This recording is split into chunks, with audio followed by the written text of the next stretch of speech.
Ya, Assalamualaikum warahmatullahi wabarakatuh. Perkenalkan, nama saya Surya Nardi Nugroho, NRP 52141000075. Ya, di sini saya akan mendemonstrasikan soal-soal tugas pendahuluan kedua. Yang pertama yaitu mengenai network. Pertama, mengganti workgroup name dari komputer Anda. Caranya, klik Start menu, kemudian klik kanan pada komputer, kemudian klik Properties, kemudian klik Advanced System Setting. Nah, ini kemudian kita masuk ke tab Computer Name.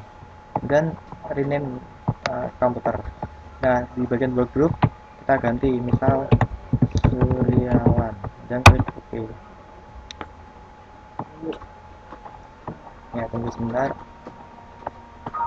Nah, ini di sini komputer name yang sudah workgroupnya sudah berhasil diganti. Kemudian klik restart. Bisa di restart nanti juga bisa. Kemudian yang kedua yaitu mengkonfigurasi IP4 menjadi NRP. Caranya yaitu klik pada network dan klik open network. Kemudian klik local area connection.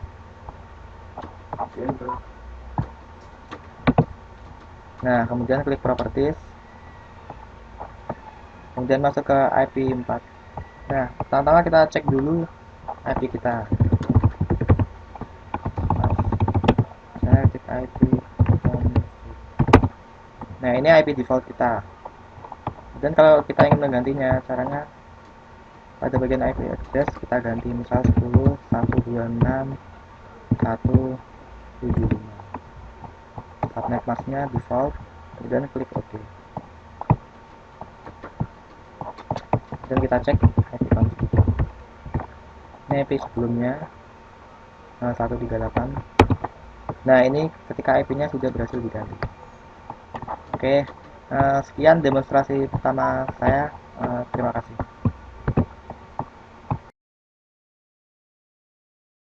Oke, kembali lagi bersama saya Surya Nadi Nugroho NRP 75. Saat ini saya akan mendemonstrasikan soal TP2 mengenai networking. Pertama yaitu klik start menu, program, masuk ke CMD.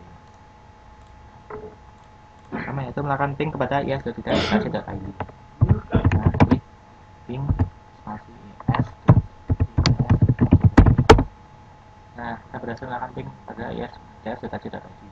Ini RTL karena saya menggunakan wifi kontrakan, bukan wifi ITS. Caranya seperti ini. Ya,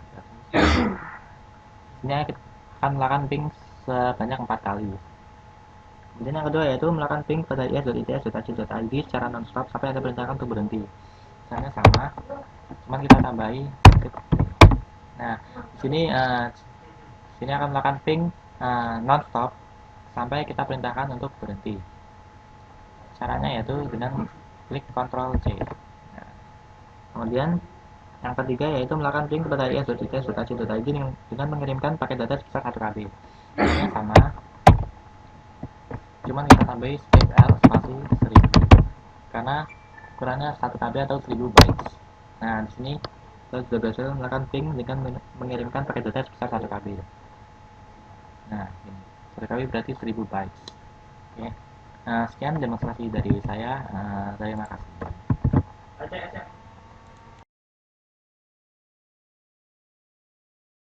Oke, hai, kali ini saya Surya Nadi Nugroho NRP75 akan mendemonstrasikan soal tugas pendahuluan kedua mengenai proxy. Oke, kita diminta untuk melakukan setting proxy PC yang ada di virtual machine Anda agar bisa mengakses jaringan di internet ITS. Caranya pertama klik start menu, kemudian ke search internet. Kita klik internet options. Nah, pada tab connection kita klik LAN setting dan klik use of proxy server. Masukkan proxy-nya, masukkan address-nya maksudnya. Dan portnya kita ganti 8080 dan klik bypass proxy. Oke. Oke, sini kita sudah berhasil melakukan setting proxy. Kita bisa connect ke wifi ITS. Ya, sekian demonstrasi dari saya kali ini. Terima kasih. Oke, kali ini saya Surya Nadi Nugroho NRP 75 akan mendemonstrasikan permasalahan di soal tugas penjualan kedua mengenai sharing folder. Pertama yaitu melakukan share folder pada PC atau laptop yang real. bukan yang VirtualBox. Dan nama foldernya adalah NRP saya. Caranya yaitu pertama kita buat folder, misal di display foldernya yaitu 521. Misal saya isi foto saya. Nah, caranya yaitu pertama klik kanan, kemudian share with, klik specific people, kemudian pilih everyone, dan klik add dan share. Nah, sini sudah berhasil di share foldernya. Kemudian kita masuk ke control panel. Kemudian klik network and internet, network and sharing center. Kemudian klik change advanced sharing setting. Kemudian pastikan network discovery-nya nyala. Terus gigas and per public ini juga nyala. Kemudian pada password protected di turn off. Sudah, kita masuk ke VirtualBox.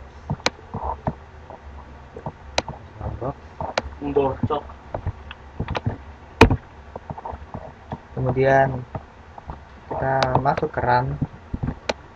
Kemudian oh iya maaf, pertama kita cek IP dulu, IP di komputer. Kita cek. Nah, ini IP kita 198.1.3. Kemudian masuk ke VirtualBox. Kemudian masukkan IP dan klik OK. Nah, di sini berarti folder sudah berhasil diakses melalui VirtualBox. Kita lihat. Nah, file sudah berhasil diakses. Oke, sekian demonstrasi dari saya. Terima kasih. Oke, kembali lagi bersama saya Suryan Ardi Nugroho, NRP 75. Oke, kali ini saya akan mendemonstrasikan permasalahan di soal tugas pendahuluan mengenai sharing printer. Ya, pertama yaitu melakukan setting untuk dapat melakukan sharing printer. Caranya sama, buka control panel, dan masuk ke hardware and sound, dan klik device and printers. Nah, kemudian pilih device-nya, misal printer ini. Klik kanan, klik printer properties, masuk ke sharing, kemudian klik share this printer dan apply. Nah, di sini kita sudah berhasil melakukan sharing printer. Tapi sebelum itu kita juga harus mengecek network and internet. Masuk ke network and sharing center, dan klik change advanced sharing setting. Nah, kita juga harus memastikan bahwa network discovery-nya turn on, kemudian file and printer sharing-nya juga di turn on. Kemudian pada gigas and for public, ini file and printer sharing-nya juga di turn on. Kemudian password-nya di turn off. Oke. Nah, sekian demonstrasi dari saya mengenai sharing printer. Terima kasih. Oke, hai. Nama saya Suryan Ardi Nugroho, NRP 75, dan kali ini saya akan mendemonstrasikan soal di tugas pendahuluan yang kedua mengenai network profile. Oke, di dalam Windows 7 terdapat beberapa profile ketika komputer yang kita gunakan terhubung ke dalam suatu jaringan. Oke, kita buka dulu. Nah, sini ada tiga. Sini ada tiga location network. Yang pertama itu home network, dan work network, dan public network. Oke, home dan work network diklasifikasikan sebagai private network, di mana kondisi jaringan yang ini dinilai relatif aman dibandingkan dengan public network. Oke, jika kita melihat opsi home network, kita bisa membuat home group, di mana network discovery akan dihidupkan dan membuat kita bisa melihat komputer lain yang terhubung dengan network yang sama dengan kita. Bergabung dengan home group akan membuat komputer yang terkoneksi dapat men-share gambar, musik, video, dan dokumen maupun sharing printer. Bila ada folder yang ada di libraries kita yang kita tidak ingin di-share, maka jangan di-share. Nah, jika kita klik, kita dapat melihat komputer dan device yang ada di dalam home network. Kemudian yang kedua yaitu Work Network. Jika kita memilih Work Network, Network Discovery akan hidup secara default, tapi kita tidak akan bisa membuat atau bergabung ke dalam homework. Bila kita bergabung ke domain Windows dan telah berhasil diautentifikasi, secara otomatis Windows Firewall akan mengenalinya dan mengklasifikasikan sebagai domain network.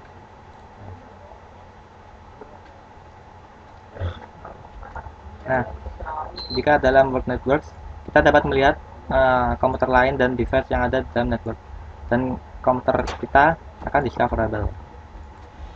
Kemudian, yang ketiga yaitu Public Network. Public Network merupakan pilihan yang tepat bila kita sedang mengakses internet di area publik, ya seperti di restoran, kafe, ataupun tempat-tempat umum lainnya saat memakai koneksi dengan internet. Memilih public network akan membuat setting network discovery off secara default, sehingga komputer lain di jaringan tidak bisa melihat keberadaan Anda. Dan pilihan profil ini akan membuat Anda tidak bisa membuat atau bergabung ke dalam home group. Nah, seperti ini. Oke, sekian demonstrasi mengenai network profil dari saya. Terima kasih.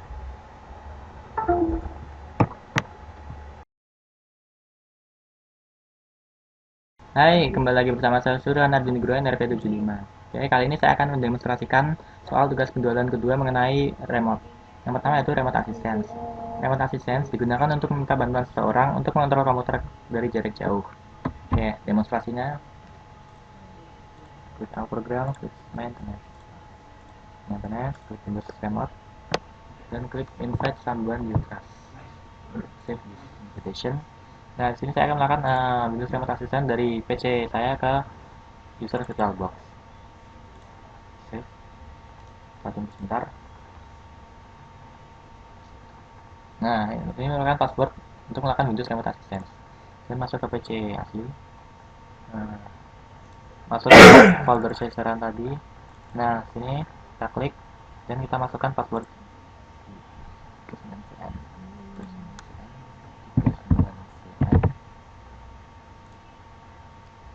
Pagi itu juga.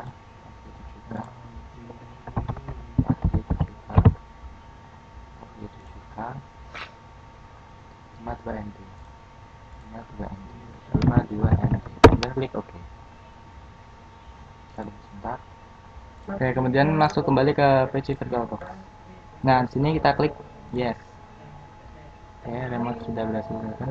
Kemudian pada ini kita klik request control. Dan pada VirtualBox kita klik yes. Nah, di sini kita sudah berhasil melakukan Windows Remote Assistance. Nah, sudah berhasil. Dan stop sharing.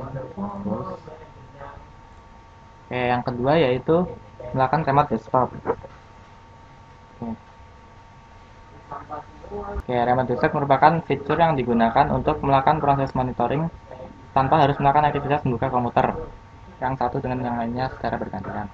Oke, kesamaan dari Windows Remote Desktop dan Windows Remote Assistant ini yaitu sama-sama meremote PC target, tapi bedanya yaitu jika remote desktop ini hanya bisa diakses oleh pihak yang meremote, jadi pihak yang diremote tidak bisa mengakses PC-nya.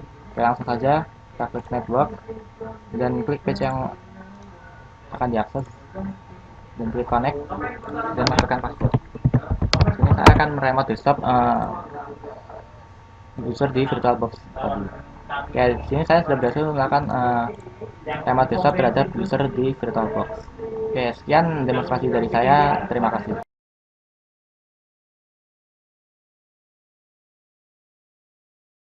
Hai, kali ini saya Surya Nardi Nugroho NRP75 akan mendemonstrasikan permasalahan mengenai firewall security.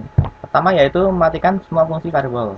Oke, caranya klik control panel, kemudian masuk ke Windows Firewall, kemudian klik turn Windows Firewall, kemudian ini matikan turn off, kemudian klik OK. Oke, kemudian yang kedua yaitu enable semua fungsi remote dalam firewall, mulai dari remote assistant hingga routing and remote access. Oke, caranya yaitu klik advanced setting, Kemudian masuk ke inbound rules dan kita cari remote. Nah, mulai dari remote assistant hingga routing and remote access. Ya. Hingga routing and remote access. Jadi klik, kemudian klik kanan, klik enable rule. Oke, kita tunggu sebentar.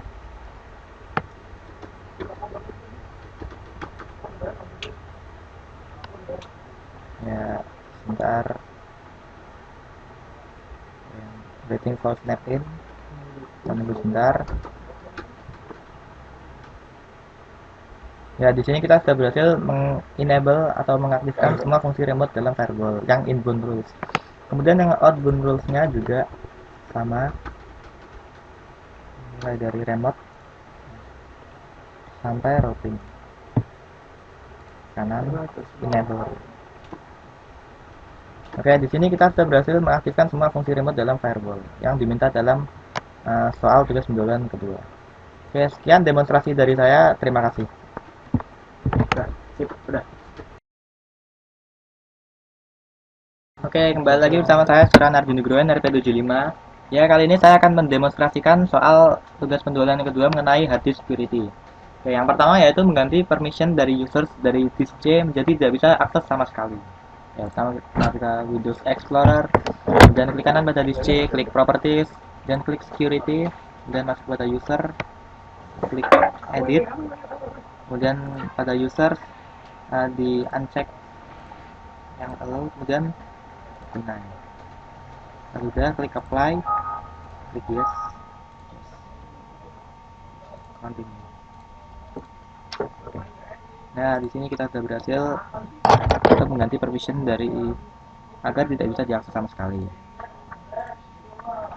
Oke. Oke, kemudian yang kedua yaitu mengaktifkan disk kuota pada disk C. Lalu atur agar user tidak bisa menggunakan jika melebihi 100 MB dan set warning menjadi 10 MB.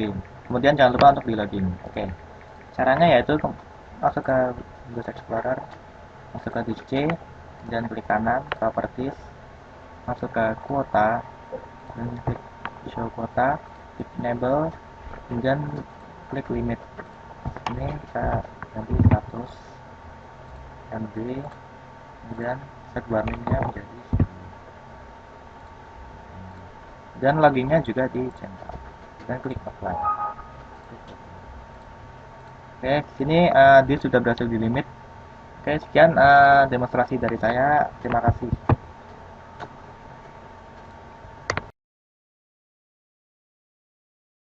Oke, kali ini saya Suran Arjunugroen RP75 akan mendemonstrasikan soal tugas pendahuluan yang kedua mengenai superhidden.